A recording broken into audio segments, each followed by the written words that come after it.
Hello guys, this is Randy Smithia. Welcome to our 87th video. இந்த வீடியோவில் நம்ம என்ன பார்க்க போகிறோம், திருக்குறள் இருக்கிற அதிகாரம் 9 விருந்தமிழ் இருக்கிற 7th குறள் பார்க்க போகிறோம். குறள் இணைத்துணை தென்பான் ரில்லை விருந்தின் துணை துணை கேள்வி பயன். ரிப்பீட்டிங்.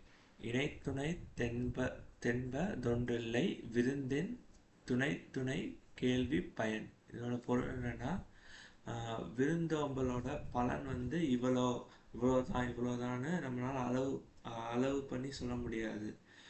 அது வந்து வர கெஸ்ட்டு விருந்தினர்களை பொறுத்து தான் அவங்களோட பிஹேவியர் இல்லைன்னா அவங்களோட தகுதின்னு சொல்லுவாங்க. அதை பொறுத்து ஒவ்வொருத்தவங்களுக்கும் மாறும். ஸோ நல்ல விருந்தினர்களுக்கு நீங்கள் வந்து விருந்தோம்பல் செஞ்சால் அவங்களுக்கு நல்ல பலன் கிடைக்கும் அப்படிங்கிறார். ஸோ விருந்தோம்பல் வந்து எல்லாருக்கும் செய்யணும்னு அவர் சொல்கிறார். அவர் கிளியராக சொல்கிறாரு. நல்ல குணத்தோட நல்ல எண்ணத்தோடு இருப்பாங்கல்ல, ஸோ அவங்களுக்கு தான் விருந்தோம்பல் செய்யணும். அப்போ தான் வந்து அந்த பலன்லாம் முழுமையாக நல்ல பலன் உங்களுக்கு கிடைக்கும். தேங்க்யூ.